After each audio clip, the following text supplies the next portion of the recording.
21 pour comprendre cette situation. Et pour l'intégration du financement intérieur privé dans le calcul de la dette publique. Parce que là aussi, c'est important de préciser une chose. Ils ont comparé les recettes, ils ont dit gogo, rien à signaler. Ils ont comparé les dépenses, rien à signaler.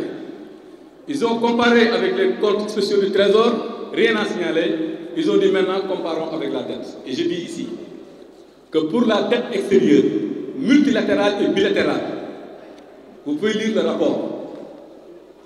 Aucune difficulté, aucun problème. Ils acceptent que toute la dette bilatérale et multilatérale, les chiffres que nous avions donnés, étaient conformes à la réalité. Madame, si vous regardez le rapport, vous voyez beaucoup de dettes pour France le concerné, États-Unis ou le Canada. Parce qu'ils savent que ça, c'est sensible. Parce que ça, si tu y tous, les autres pays vont parler et ils vont expliquer comment ça s'est passé. Si tu y tous, naturellement, comme on l'avait dit auparavant, la BCEAO sera interpellée. Mais comme ils savent que ils n'ont pas voulu parler de ça. Et même pour la dette intérieure, composée d'obligations de trésor et de bons du trésor, ils n'en ont pas parlé. Et eux-mêmes, ils nous ont dit que les chiffres étaient conformes. Mais ils ont préféré nous parler du financement intérieur privé. Et là, on le dit, en l'absence de griefs pertinents sur les chiffres de la dette publique, le nouveau gouvernement a simplement cherché à y intégrer le financement intérieur privé et ses mécanismes de facilitation qui ne sont en réalité que des instruments de gestion de la trésorerie et non des dettes publiques. En langage clair, toute cette littérature autour des prêts contractés auprès des banques commerciales, en vérité, ce ne sont pas des éléments de la dette publique. Pour rappel, la dette publique est constituée de deux composantes. La dette intérieure consistant en l'émission de titres au sein des marchés financiers régionaux et la dette extérieure. Donc, il y a un problème à ce niveau. J'y reviendrai de manière beaucoup plus détaillée. Maintenant, sur les immeubles de l'État, ils ont parlé d'immeubles de l'État, allant même jusqu'à dire que le building administratif aurait été vendu. Comme rappelé dans le dernier paragraphe de la page 34 du rapport, j'invite les Sénégalais, par rapport à cette question, d'aller à la page 34 et de lire et refuser qu'on leur force les choses en les balançant simplement un tableau. Il y a le tableau, mais avant le tableau, il y a toute une littérature de la Cour des comptes qui a expliqué ce qu'il y en est par rapport à cette question. Je dis bien que ces biens ont été vendus à la SOGEPA. Comme que nous savons que ces militants, ils savent que nous sommes ak buñu boj. Si nous sommes SOGEPA, nous sommes dans une société générale pacifienne, nous sommes dans une société privée.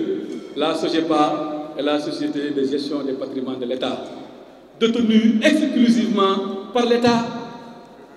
Et c'est la loi qui crée la SOGEPA, la loi 2022-36 du 22 novembre 2022, qui permet à l'État, à son article 4, que les gens peuvent voir, aller sur Google, télécharger la loi 2022-36 du 22 novembre 2022, aller à l'article 4 de la loi qui dit qu'il est permis à l'État de faire un transfert à la SOGEPA par cession ou à titre gratuit ou onéreux.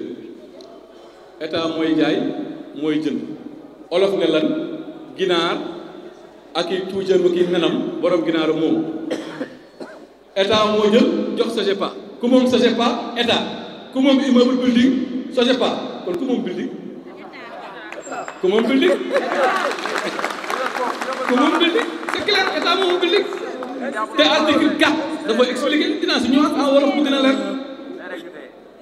Maintenant, pour ce qui est de la qualité du rapport du nouveau gouvernement, est-ce que les Sénégalais savent que même ce nouveau gouvernement a été épinglé pour falsification de chiffres par la Cour des comptes. Et je le dis plusieurs fois dans le rapport, la Cour des comptes a dit, ministère des Finances, vos chiffres ne sont pas conformes à la réglementation, vos chiffres ne sont pas conformes à la loi de règlement. Parfois même, curieusement, il est avoué des fois où le ministère des Finances, on a dit à l'IGF que tes chiffres ne sont même pas conformes aux chiffres produits par le Trésor, qui est une entité du ministère des Finances.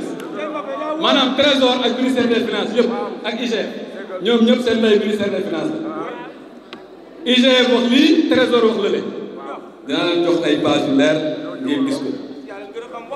Pour ce qui est de l'encours de la dette de l'administration centrale, et je vous donne des cas, allez à la page 26, vous allez lire nee nañ leen seen chiffre bi baaxul ñoom seen bopp xanaa ñoom dañ doon falsifié wala leen dal moo ñu dal njuumte wala ñàkk xam wala falsifié. À la page 26 allez lire man xam nga ñun affaire doomu président Macky Sall ñu su lay wax duñ la def barki démb am na kenn ku ma wax ñun dañu naan demal page 26 tu verras que la Cour dit mais monsieur il y a 81,29 milliards di nga wàññi ci li règlement waxoon soo demee ci règlement bi lu ñu am ko moo ëpp ñoom li ñu proposé ne loolu fa am. mu ne ko déedéet yow da nga wàññi yow da ngay nëbbu 81,29 milliards donc suñu wut ay nëbbkat dañ ko wét ci ñoom dinaa si ñëwaat.